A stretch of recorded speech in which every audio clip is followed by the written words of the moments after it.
Are saunta. Awurana balas saunta. Andhate yen to pancen berkowe. Kowe duweni karuputan.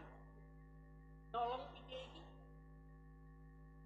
Yo nek iya diakoni yo satriya kok borong. Bawa to ning Paregolan, ya, kula kepanggih mari dusun menika. Sampun kula kengken wangsul boten purun. Para Mas Sawung Sari gadhahi jago kagungane Mas Sawung Sari kalih pitike udah dusun menika. Kok sapa pitike sing iso menang?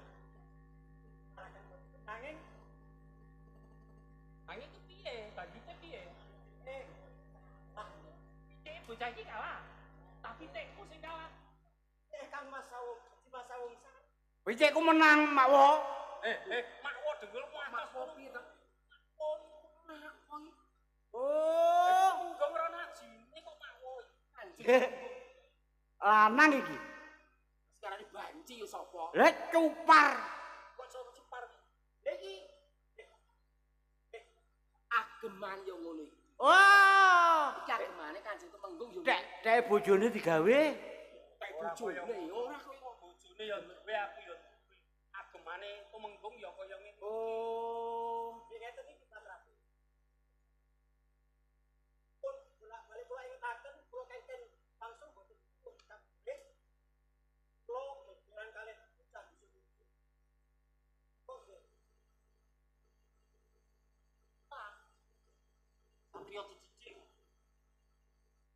Bendina latihan ning taman prajuritan kok malah kalah. Gatem iki e. Iya. Ngono arek Sawntara. Piye tau saja arep matur kok. Ora didok. Oh, tegak. Ayo lungguh. Makwo. Lungguh, makwo. Kemana?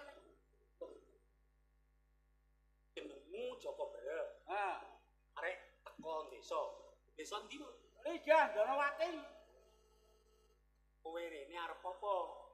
Apa-apa arep? Piye to? Tegese apa-apa arep. Wong papat kira oman goblok. Lho, lah jane arep apa? Tegese perlu apa? Oh. Aku ate goleki si Pak Reang. Apa? Si Pak Reang. Pak iki tembung apa kok? Ayo mbok tepat lho. Sipak niku. Nek carane ngrate Sudarmo Kakung piye? Goleki Sudarmo Kakung ya bapakmu. Oh, si Pak Wak Darmo. Darmo Kakung kuwi tegese wong lanang sing ngukir jiwa raga. Sudarmo ki bapak. Oh. Bapak. Wah, goleki si Pak Reang. Manggon ning ndi? Nang ngene Katemunggan Jambirono. Jambirono ora jam. Si Pak Reang jenenge Jambirono. Lho, ngene Rabaya. Ora enek. Ora ono. Enek.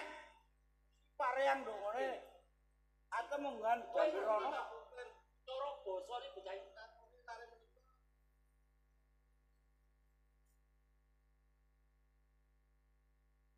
aja ngawur bawar. Ngawur piye wong si Pak Reang kok ngawur? Lancang ya. Wani matur ana ngersane Kanjeng Temenggung. Nek kowe iki putrane Kanjeng Temenggung. Temu pirang perkara. Lho, Mosok kowe anake Kanjeng Temenggung. pirang perkara? Brek, Hah? ora ana loro telu mung sajuga aku Temenggung Jawa. Loh, iki si Pak Reang. Bedenggung Jambirono. Dong kangen. Ayo mulai Pak. Ayo mulai. Sik. Yongmu kangen aku bocah. Ayo mulai. Kowe bocah lidah. Ha. Nek pancen temen-temen kowe bocah lidah Donowati, simbokmu sapa? Yung Dewi Sangkla. lidah Ndoro. Ya, Apa deh?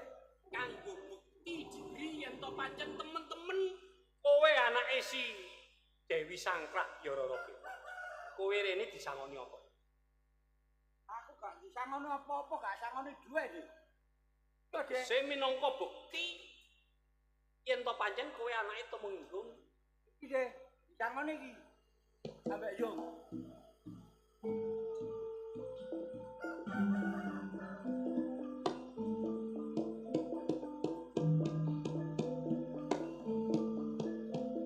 Sing ngadeg.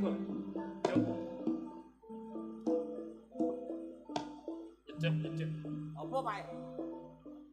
Berat. Rama ora sewa.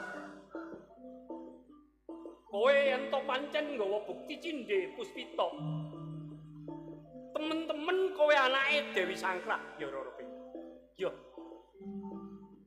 Aku wong tuamu lanang. Lho.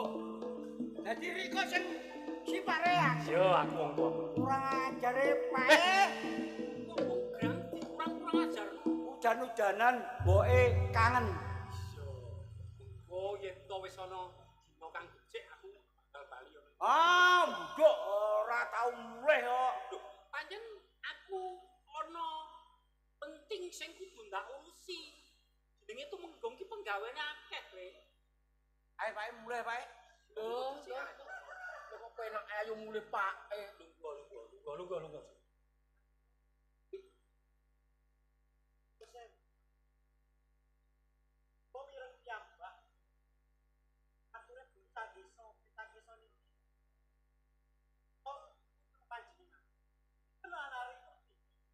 Yen sawurana dalak sawungsa.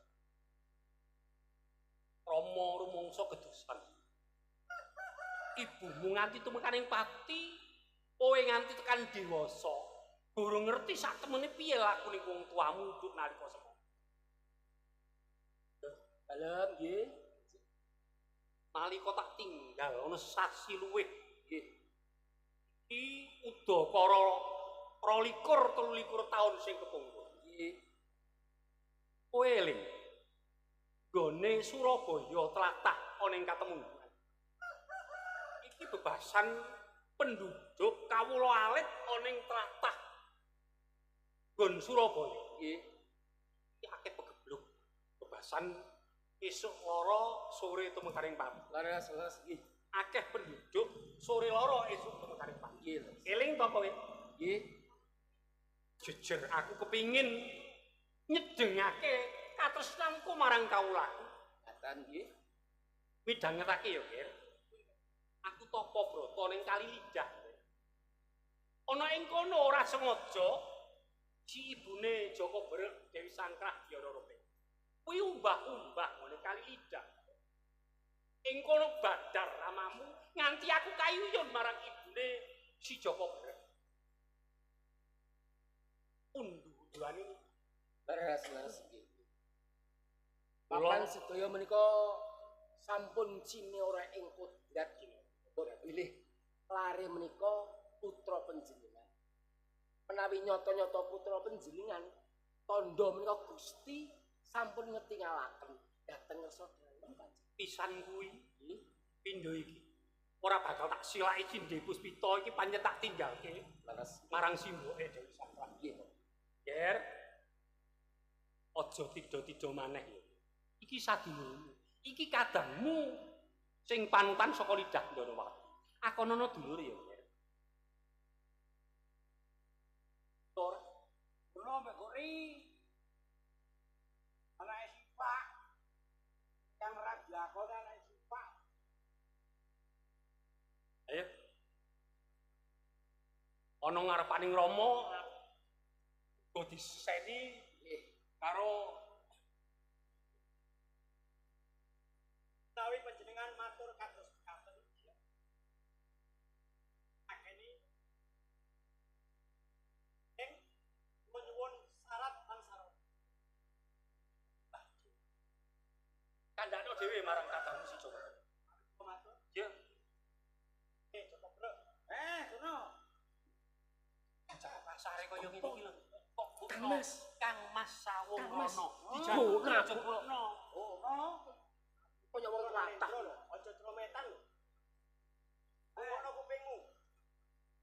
Awakmu iso tak akoni dadi sedulurku. Ing ono syarat lan sarana. Ono kuping. Apa ngono? Awakmu oleh panggonan. Nek awakmu tak dadekno bekate. Sing isine awakmu ngramut baran cacahe 144. Arit ngekei pakan. Angin yen ana siji ae jaran sing beger sampe kurang mangan. Tak ketok.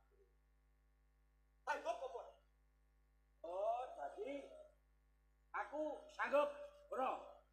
Aku kon ngeritno jaran 144. Nek enek beker kolsune jaran keluwen nek ku ngekei pangan. Wis aku diketok dulu.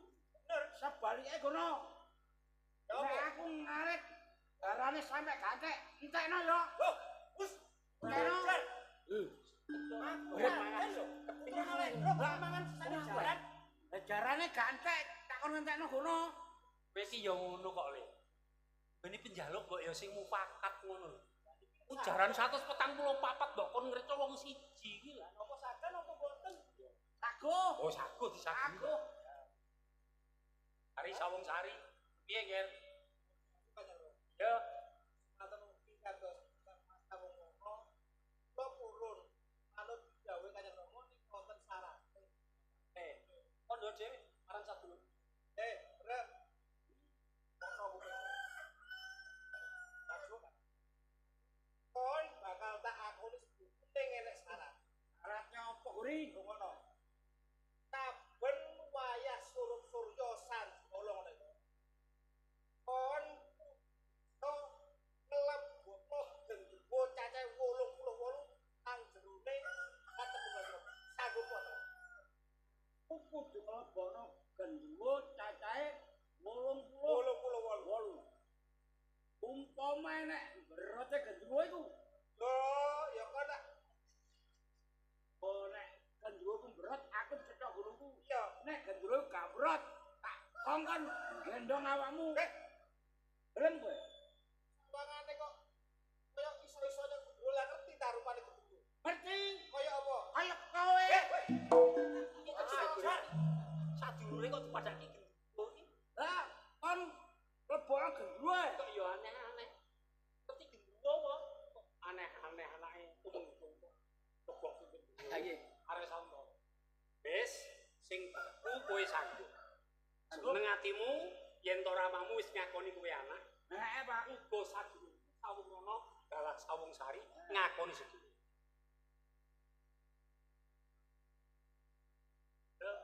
Gedokan. aku pun gejokan, Pak.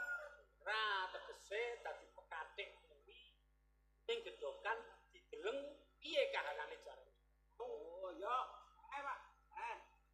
Ayo, kuno. Aku ya. Ayo. Pamit Kanjeng Rama. Ade, aku anak gejokan, Dik. Hati-hati lo ya.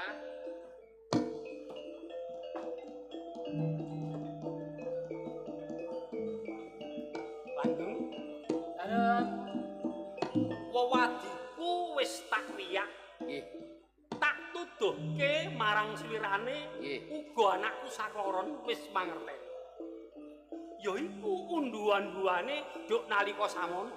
Nggih. Mapan sedaya menawa sampun cinorek ing Gusti. Jalma sademing lampah. Kari nglampahi kuwi wong sing ngerti, Nggih. ning wong ora ngerti sok maido. Kae kok ngono tumindak. Mila menapa? Kula namung ngengetaken dumateng panjenengan menika pun Joko Brit nyata-nyata putra panjenengan sampun ngantos ing antasipun tari tetiga menika cungkrah. Penyan dalem menika tiyang sepuh Kanjeng saged kok ngrukunaken dhateng lari tetiga. Lho, lah kae njaba kono rame-rame ana apa?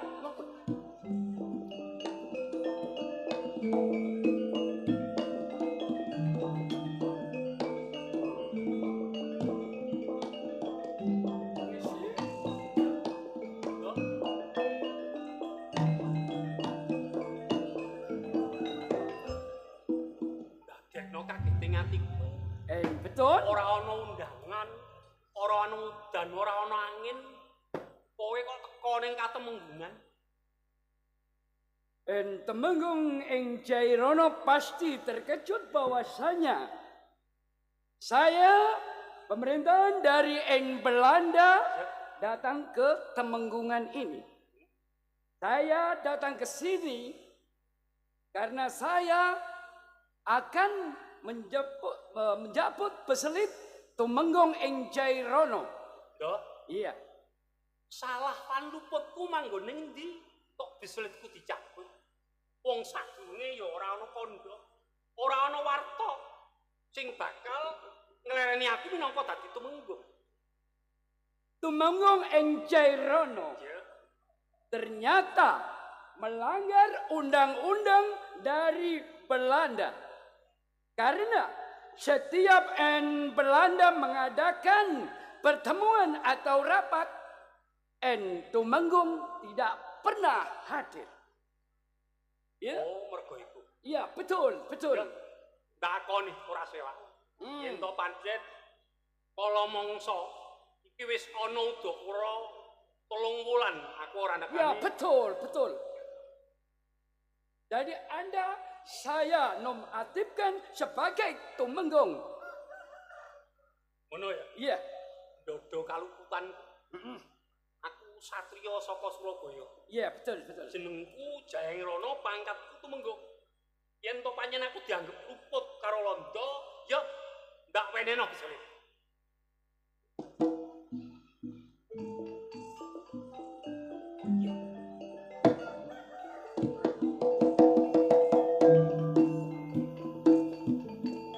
Jadi Anda sudah mengakui bahwa Tumenggung ing Jairono punya kesalahan dari pemerintahan ing Belanda.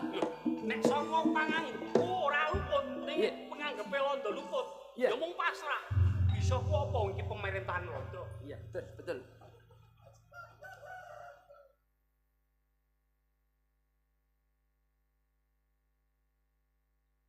Isih utuh tanda tangan Iya, betul, saka betul. Superman isih ana kabeh.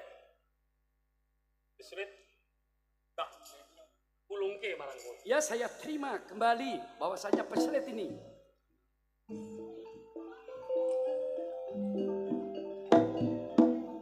Tumenggung ing Jairono. Sekarang peselit sudah saya terima. Mulai hari ini Anda sudah saya nonaktifkan sebagai Tumenggung Jairono. Ya, Terus betul ya? aku wis dadi Tumenggung Dongkol. Tapi Gubernur Walanda akan mengadakan sodoran atau sayembara.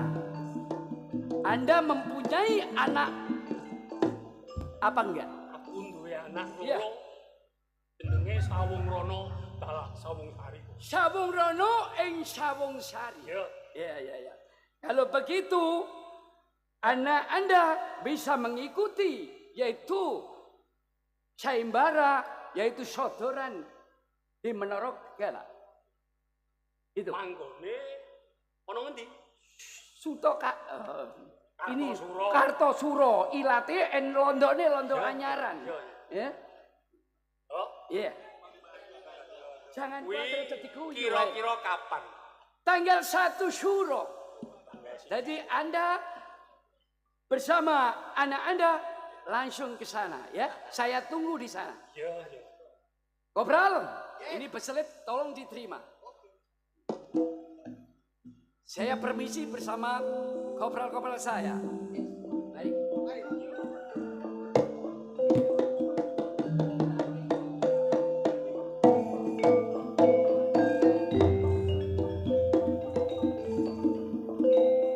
Ya. Nggih. Kanjeng menika lho. Kenging dipun mastani pacoban ingkang tumpuk matumpa-tumpa dhateng panjenengan Gusti. Kuwi yen to menehi pacoban marang kawula. Ora kanyono-nyono. Uga kosok balen. Nggih.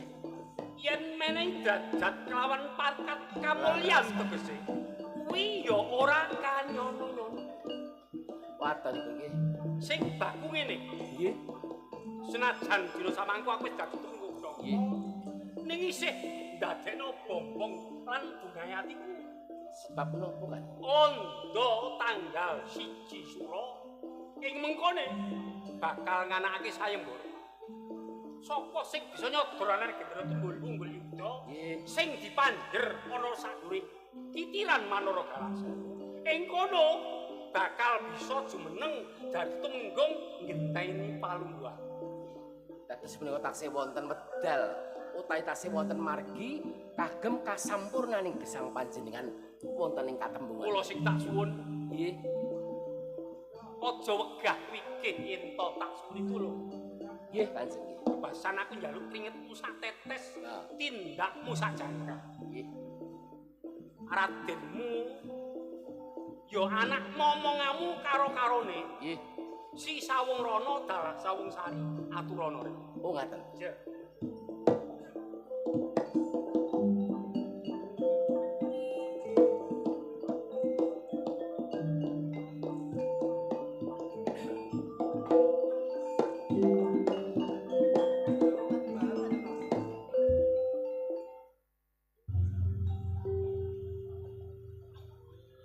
Wis ora tak anggap abdi, ning tak anggap kaya kadang. Kowe minangka wakilku. Sebab aku ora mentala kandha. Yen talanda mari kandhane anakku sakoron. Pesisan gawe. Oh, Pak. Ya, Nuwun sewu. Den Mas Sawung Rana dalah Den Mas Sawung Sari. Katemben kemawon ingkang Rama menika wonten tamu inggih menika bangsa Walanda ingin lumebet wonten ing dalem katembungan mriki. Boten sanes sepisan. Sampun ngantos kaget rumiyin nggih. Sepisan. Nggih. Jabut beselit ingkang wonten ing dalem katembungan mriki.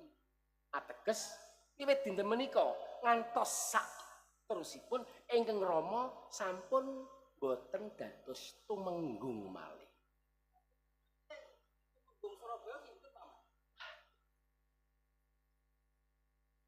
Taksih kosong dereng wonten nanging Londo maringi pedal dumateng ingkang Rama. Tanggal setunggal nggih. Wanci tanggal setunggal. Wonten ing alun-alun ngawontenaken sodoran. Sok sapa sing bisa nyodor Cindhe Puspita ing mriku mangke saged dados tumenggung wonten ing kutha Surabaya. Lah mila panyuwunipun ingkang Rama panjenengan dipun suwun saged ta ngudaneni menapa ing dados panyuwunipun Rama.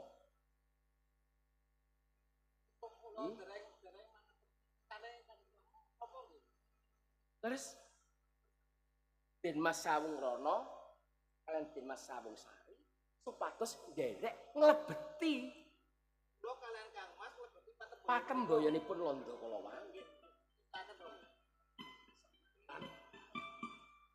wong kowe saklara dhewe tak gadang-gadang tole.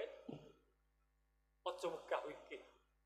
Anggonmu gladi ngendina iki tuduhke para putra Bupati Patmonco negara iki sing bakal teko iki akeh. Lah jagone Rama kowe sakloron. Muga-muga kowe sakloron bisa ngleboni patembayane bangsa Nakuda Londo. Ya. Nyodor gendera tunggul-tunggul yuda sing dipander sadurunge kitiran Manara Galasa. Ayo. Sisan aku titip nggih. Sak kungkurku tindak ana ing Kartosura nggih. Katembungan kosong. Jogon karo para nayaka waja. Ngestakaken dawuh Kanjeng. Yer. Tumpak jaran plongko sijine jaran jauh. Udah ning Kartosura. dinten menika. Yo. Monggo tak